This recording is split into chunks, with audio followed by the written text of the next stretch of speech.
Okay, hello and welcome back to Everyday Anarchism. I'm your host, Graham Culbertson, and I am joined again by my most frequent guests, my beloved guest, Ruth Kinna. Ruth, thank you for coming back on the show. Well, it's lovely to be here again. All right, well, we are discussing today your book, Anarchic Agreements, and I want you to tell us a bit about how this came about and your co-authors. But first, I'll just say this is a seemingly paradoxical book.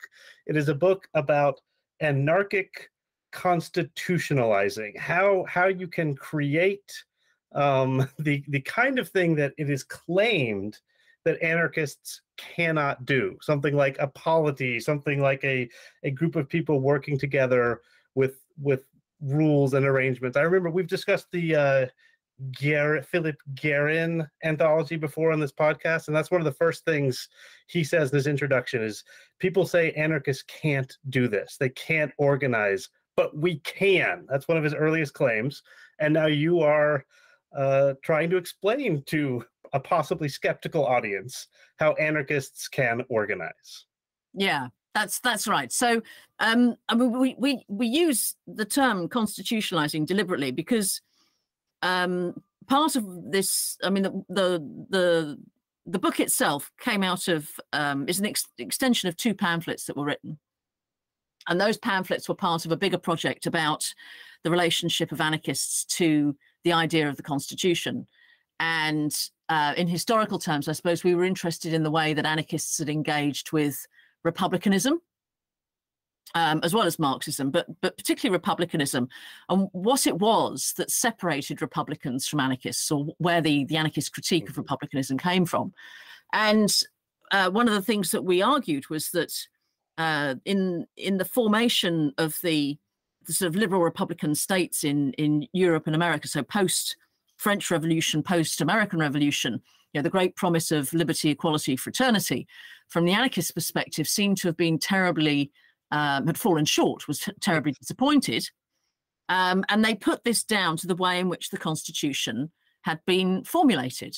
So not only did the Constitution protect property, which then bred systemic inequalities, but it also relied upon a concept of law, or the violence of the state, in order to do so. So it was very difficult for workers to argue that their rights were being trampled on, or they weren't being treated fairly, because actually they were being treated fairly within the law.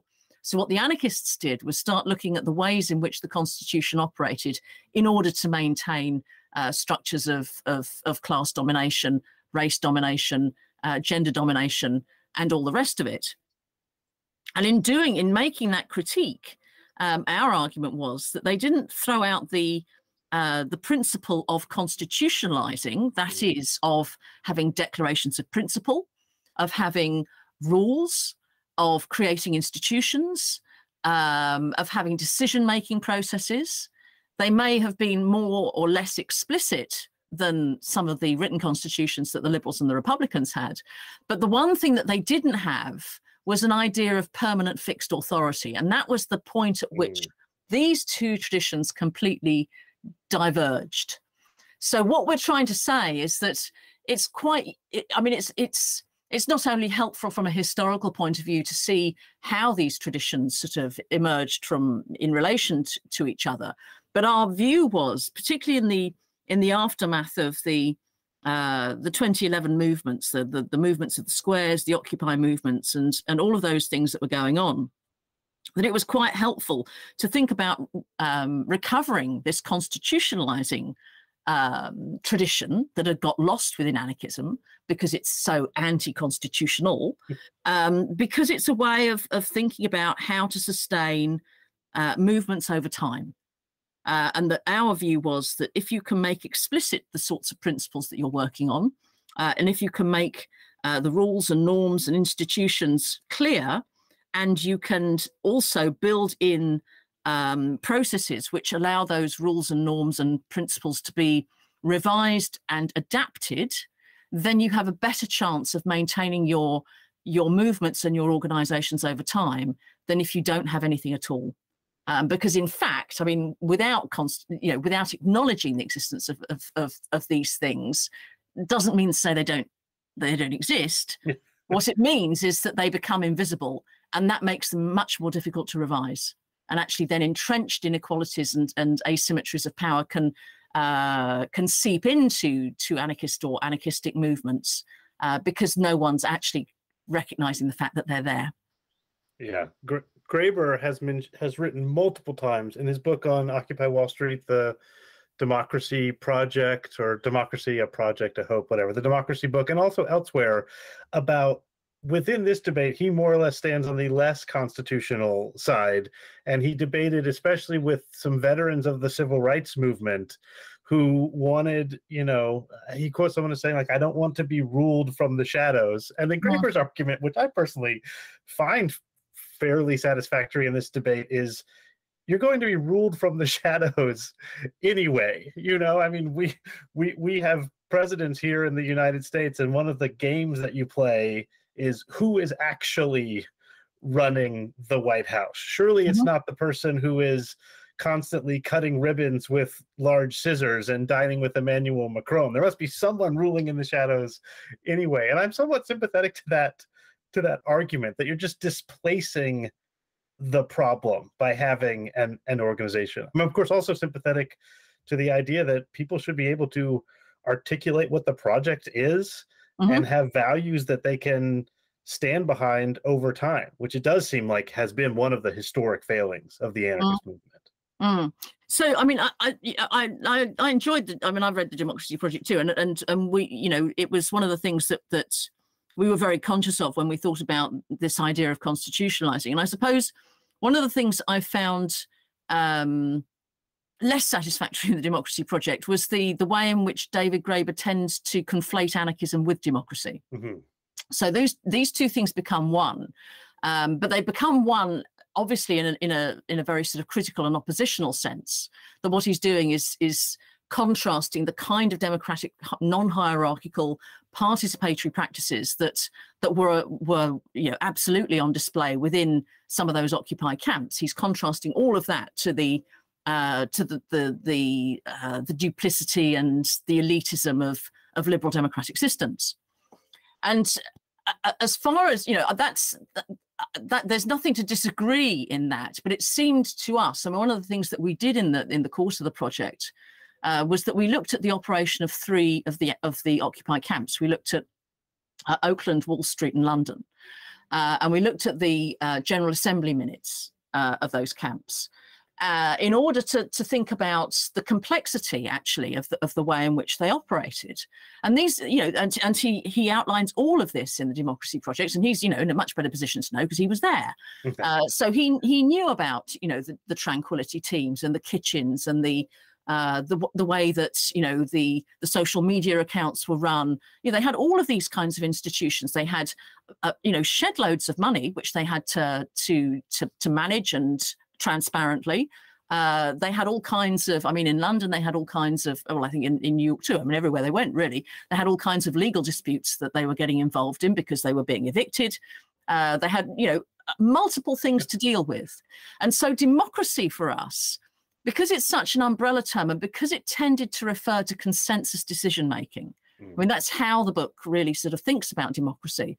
It seemed to sort of push to one side some of the other things that were going on in those camps, like the Declaration of Principles and the way in which that declaration itself became replicated in order to, to breed. It spawned a movement. This was a huge movement and an international movement.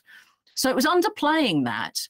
It didn't really sort of capture, I don't think, as well as we wanted to capture the multiplicity of the institutions and how they ran, the different norms that were introduced to run those institutions, and the different and complex processes of decision making that were introduced that tempered consensus in some ways. So you had supermajorities and all this kind of stuff. So constitutionalizing for us sort of was a better term to capture actually what was going on, the scope of the things that were going on, rather than democracy, which tended to focus attention on a particular way of making decisions in a big group of people, in order to contrast it with the corruptions of the liberal democratic system.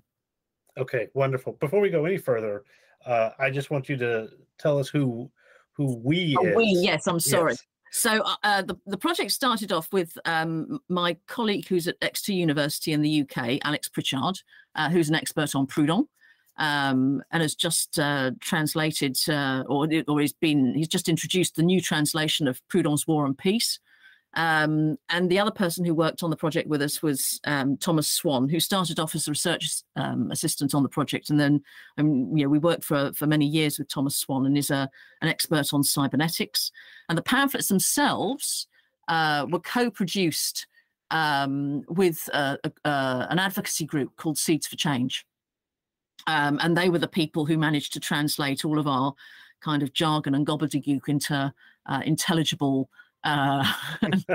guidance, if you like, because they'd written.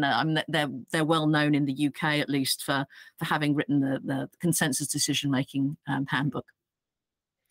Okay, wonderful. So let me describe the book briefly for people who haven't read it.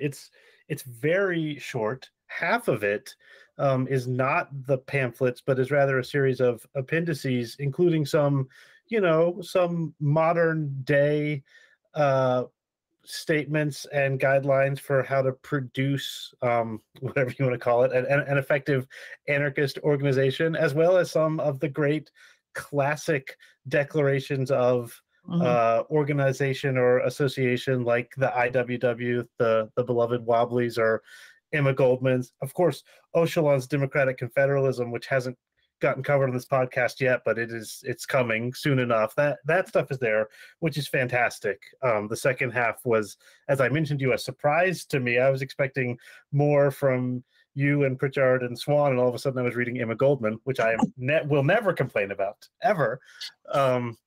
And then the first half is, I thought, a very thoughtful and, yes, quite readable explanation of the various issues that will come up if you want to organize or put together or constitutionalize some sort of anarchist agreement. And beautifully, it doesn't give you any answers. What it gives you is lots of options, lots of lessons learned from experiences in the past, which of course in some sense have all failed. I mean, that's one beautiful thing about anarchism, is it's always going to fail, and it also is always going to succeed as long as it keeps going. And I would certainly recommend it to anyone. It's yet another book, but a particularly short and easy to read one that can introduce people to anarchism. I often recommend one of Graeber's books, or your book, The Government of No One, as an introduction to anarchism. I haven't read Pritchard's a very short introduction yet, so maybe that's another one I can add to the list. But this one works, and it's 80 pages long.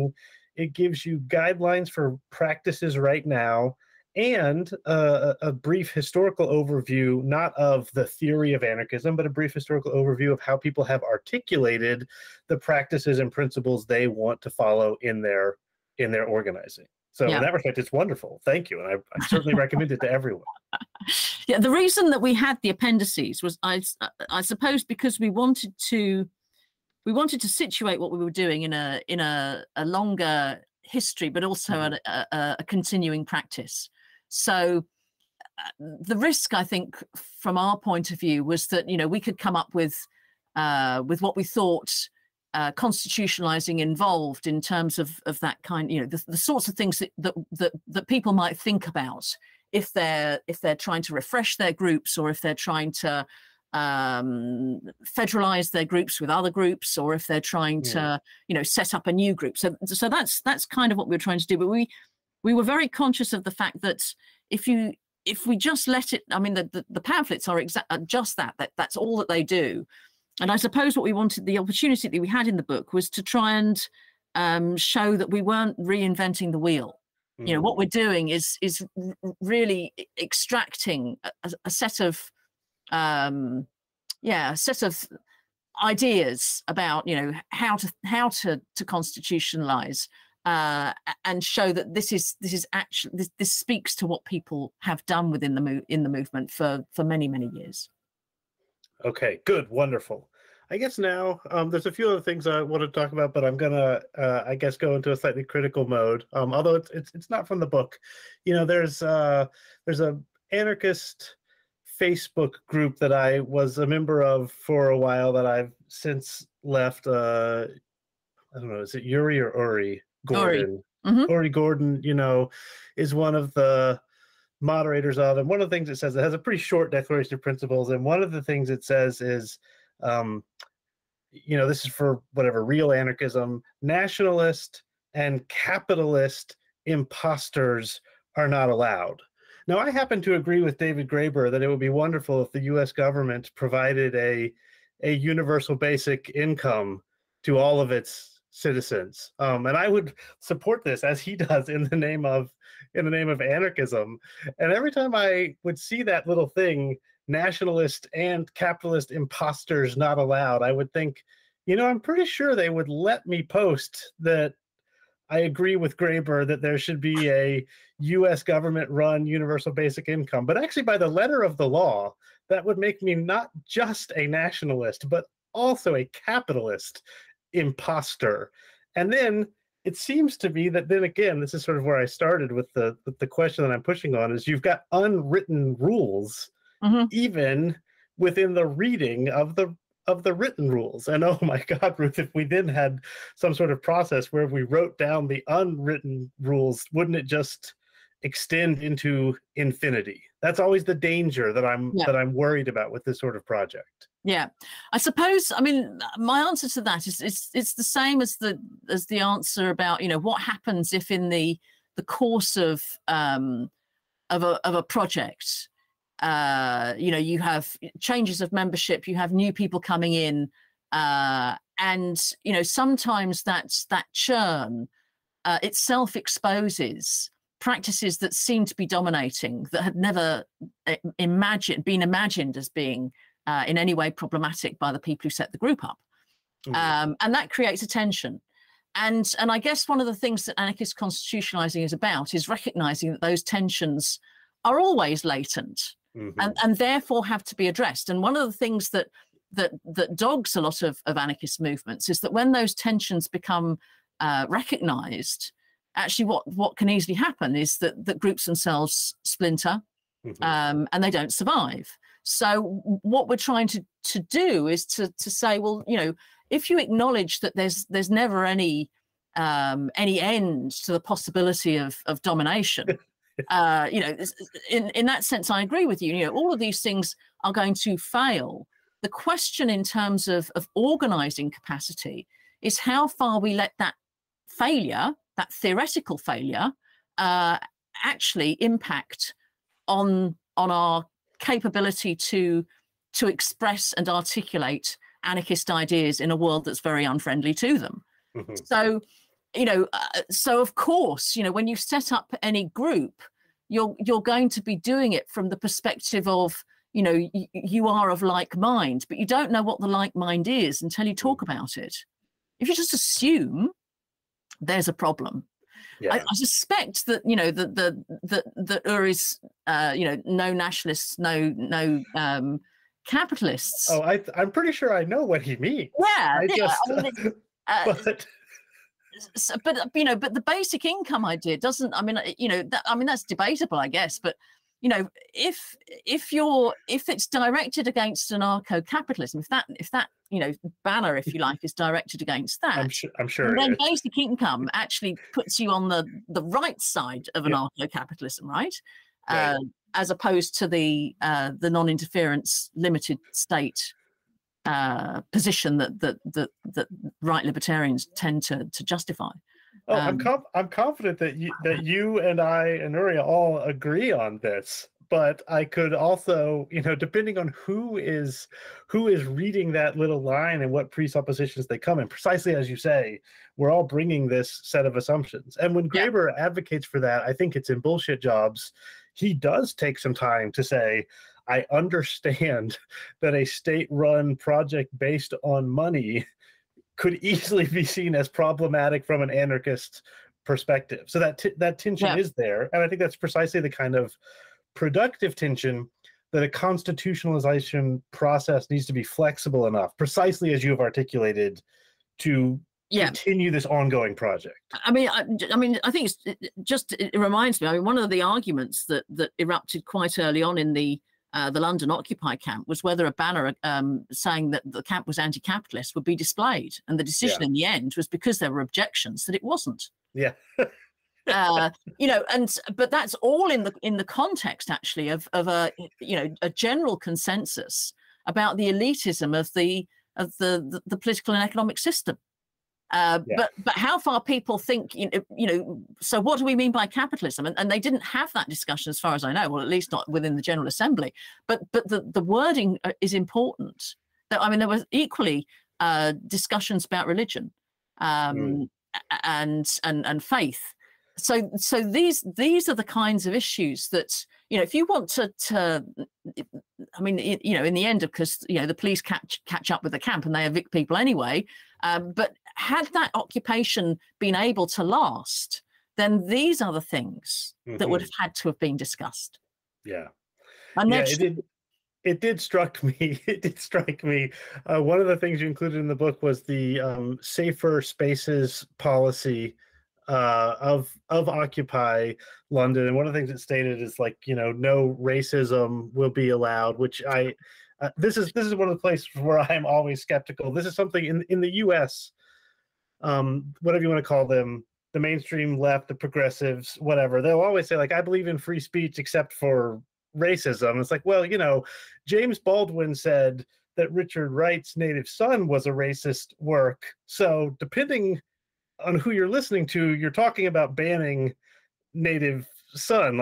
This, sure, let's all ban racism, fine. It seems to be precisely that the anarchist movement should be there to say, actually, racism is not a thing that's always obvious what it is and where we should draw the line. Hilariously, to me, further down, this gets precisely to the anti-capitalist banner. They say there should be no discrimination by creed or ethnicity or whatever, and no discrimination by class, which I assume they mean you should not look down upon the working poor, homeless and unhoused people, that sort of thing. But reading that, I thought discrimination based on class was the whole point of Occupy Wall Street. I thought we were discriminating against the 1% with extreme prejudice. Wasn't that the whole project? And that again seems like something that another tension. It is a tension, and I think in for me, the tension comes down to something really fundamental about how you understand anarchy and anarchism.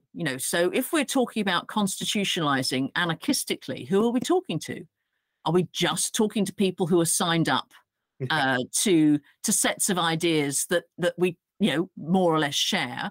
Or are we talking to people who don't think at all that they're anarchist, but who we would want to have a conversation with in order to persuade them that actually this way of organizing is better than the alternative? And that's, I think, where we're sitting. That so in that respect, I think constitutionalizing speaks to a broader practice of anarchic agreement as opposed to a guide on how you set up an anarchist group. And these two things are different in my head. I think that's a wonderful distinction. Do you want to take a second and expand on that a bit? Because I think that's a crucial idea. So one of the leads I take is from Kropotkin's entry in the Encyclopedia Britannica, where he talks precisely about these two things. He talks first about an anti-authoritarian tendency, which has no particular history. It has no particular root. It can be found anywhere you look. And then he says, and look what happened in Europe at, sometime between 1864 and 1871. I'm not just in Europe, but primarily in Europe. We have this anarchist movement appear. Now, are these things the same? And I think Kropotkin's answer is no, they're different. And these arguments boil up again and again in terms of, for example, what should the revolution look like? And people scratch their heads and say, well, doesn't it look like, we did that in France in 1789. We did it in, the Paris Commune. The revolution looks like barricades and people fighting, and then something happens or doesn't. And Kropotkin's answer is that, well, no. Revolutions are these messy affairs, and they're going to take different forms in different places.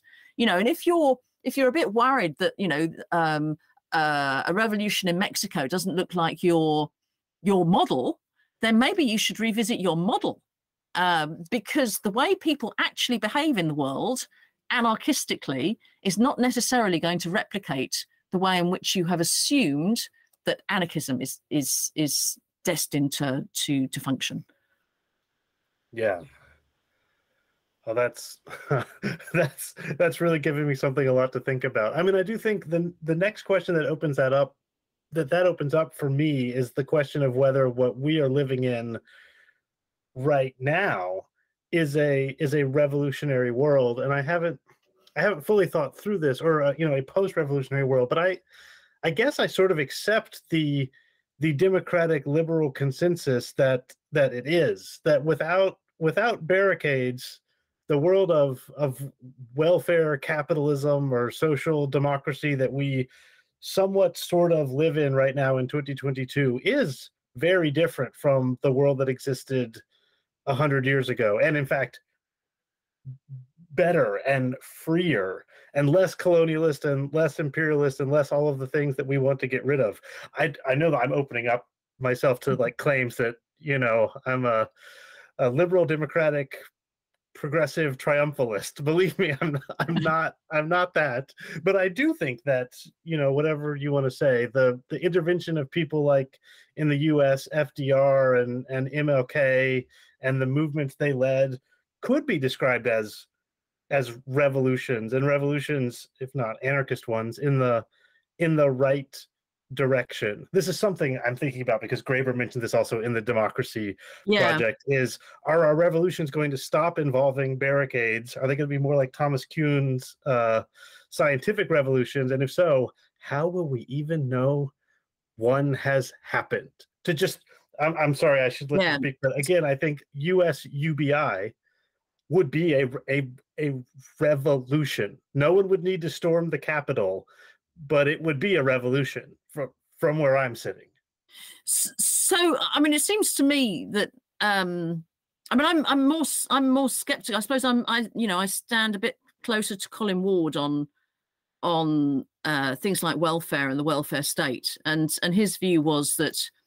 And Nicholas Walter called it the same thing, that when we're talking about the welfare state, we're talking about the warfare state. This was a trade-off. And, what the post-war state did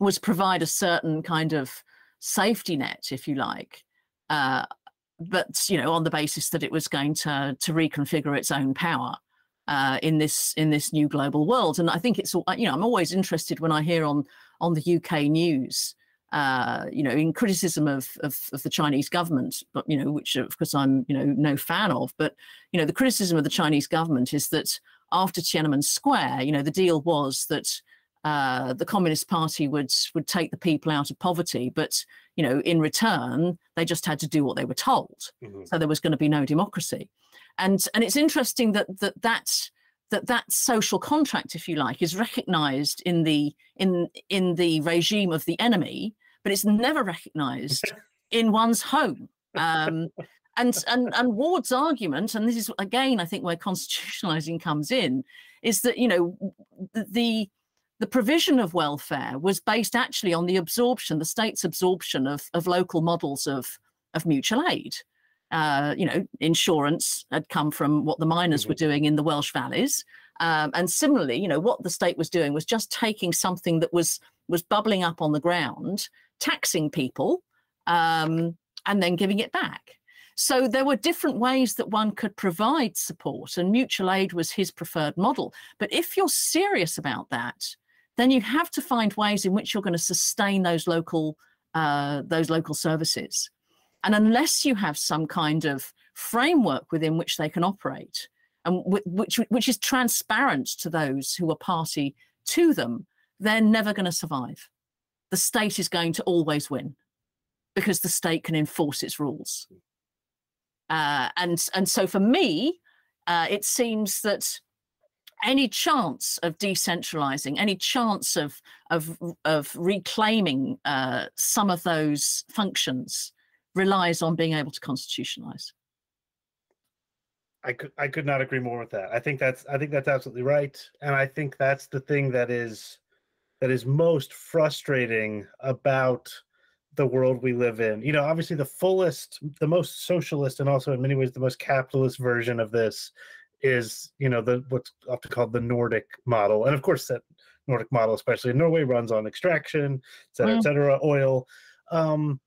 And I could not agree more with all of the critiques you've just made. It does suggest that there's no alternatives, that your choice is, you know, somewhere on a continuum from Xi Jinping's China to Sweden, and, you know, it's a straight line, and you can slide that lever, and there are no alternatives, and that means no local autonomous mutual aid alternatives. I could not agree more with that.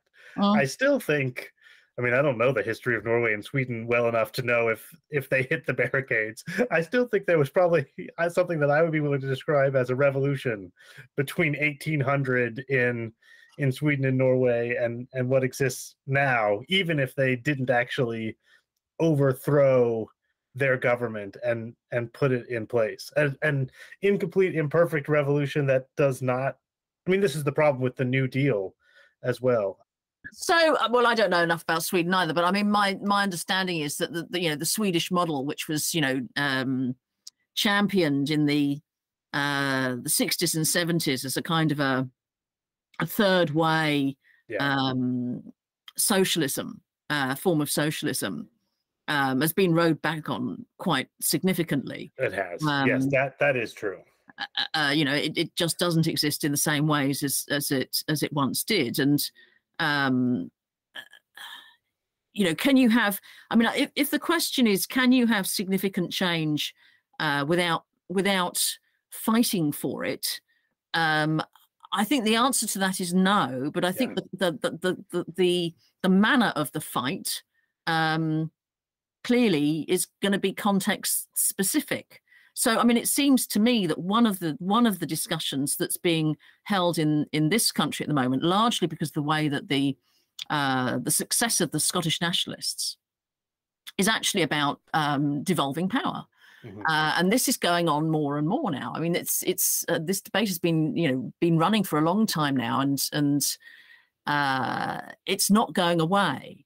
And that for me is the entry point. If you want to sort of start changing people's minds and rethinking, you know, how the devolution of power to local areas might work, then you and again, this is even being floated in the UK. You can't just think about changing the political structures. You have to think about, you know, the budgets that go with that. I mean, that's potentially quite a radical shift in thinking, and there is then a discussion to be had, I think, about, well, so how far, if you want to devolve power, how far do you want to replicate your existing models and just make small ones, and then sort of think that that's, you know, and just walk away and that's fine. And you know, I think the answer to that is, well, no, we don't. And not only that, we want to think about, you know, local economies, and we want to think about greening those local economies. We want to think about making them less unjust.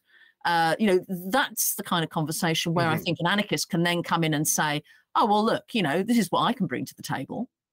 And if then that provokes a fight, okay, fine. Yeah, I think that's absolutely right. It's tricky. So in the country I live in, devolving power has been understood since the very beginning as a project of the slaveocracy. Like the only people who want to devolve power are the people who want to use that power to support white supremacy. And I have to tell you, Ruth, as an American, it puts me in a weird position. People talk about devolving power in Europe and around the world as a left-wing project. And in America, if you say something like, well, I wish some of the smaller groupings would be able to make some of these choices. There's an older tradition, you know, 20th century American tradition called laboratories of democracy, where this does exist. But in the 21st century, that is completely lost. The only people who are talking about devolving power are states' rights, quote, states' rights neo-Confederates. But I think that's just a quirk of U.S. history, but it makes it very difficult to say, because it says like, oh, well, I think the people of Virginia should be allowed to make some of their own decisions, and that's, you know, then it's time to have a war in American history. But then who are those people? Because it's not all the people in Virginia, that's for sure. Of course, and, of course. And, you know, I think this is a question about where you think, you know, the enlightened live. You know, and you know, we had the same sort of mindset, which I think was probably, you know, went some way to explaining why the referendum, the Brexit referendum, went the way it did. You know, because there was a sense, if you like, that the best decisions were being made by people who were remote. And you can't trust, you know, you simply can't trust these yokels to come up with the right politics. And, you know, for us, and that's always the justification for the state, isn't it? That you say, oh, well, you know, people might not be very liberal. They might not be very friendly towards each other. How do we deal with those kinds of tensions at the everyday level? Oh, I tell you what, we'll just point a gun to their heads and we'll tell them they have to behave. Otherwise, we lock them up. Yeah. Now, that doesn't resolve the tension.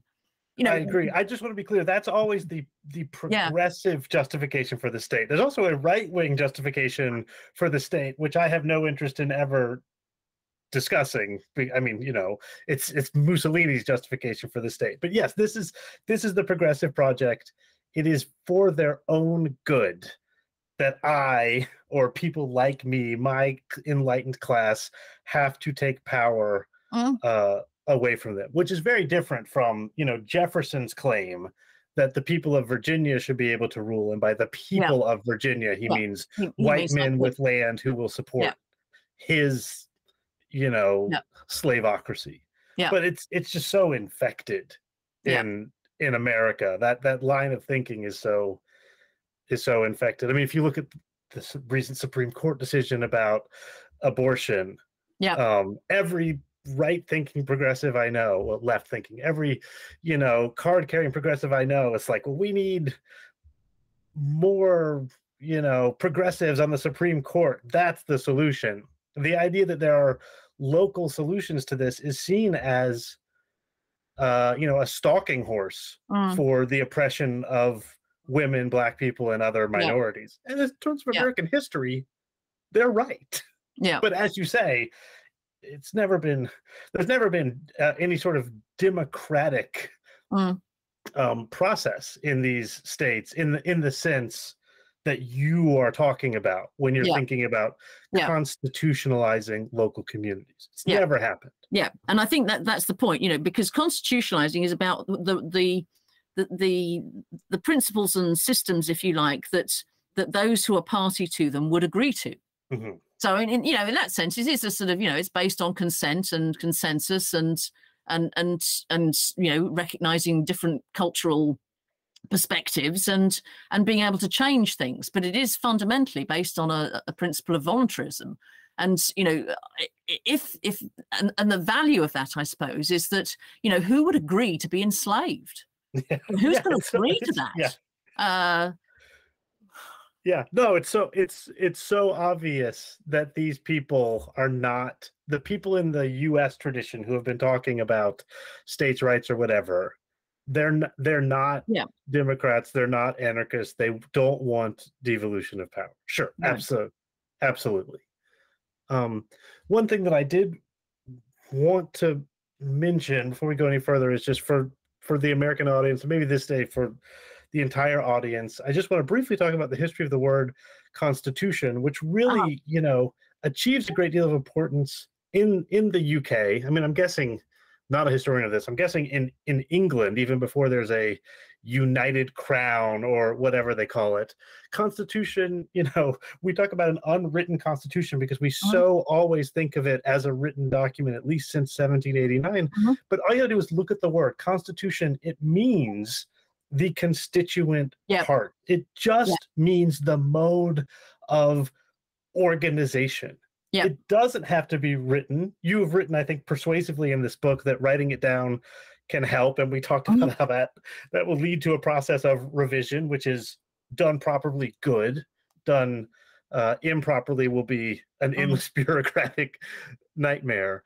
But when you think about constitutionalizing, you just mean forming new ways of being together, of working together, of association. And written documents now are heavily associated with Constitution, probably rightly. But Constitution doesn't mean James Madison writes something down. That's right. It means constituting a new association. So it's creative. So we constitute ourselves when we call ourselves something.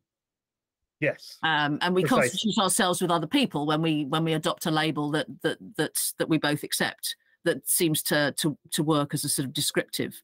So it's a creative process. That's the point about constitutionalizing. And again, one of the things that comes out of the anarchist critique, the historical anarchist critique, is that the two-stage process whereby the Constitution emerges from the deliberations of a council whose work is done behind closed doors and by appointees who have, who knows where they come from, and is then sort of, put to the people as if the people are one.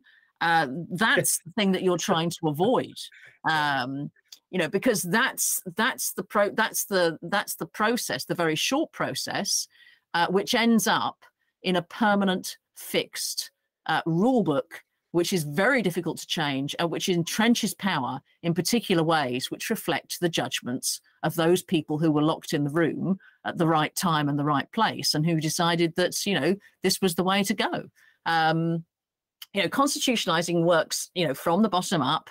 It is participatory. It's supposed to be inclusive, and it tries to take the best out of the idea of creating ourselves without saddling ourselves with deference to a rule book that was designed, 10, 20, 30, 500 years ago by somebody else. Wonderful. I think that is a great place to end it, Ruth, unless you have anything else you would like to add. No, it's been a lovely conversation.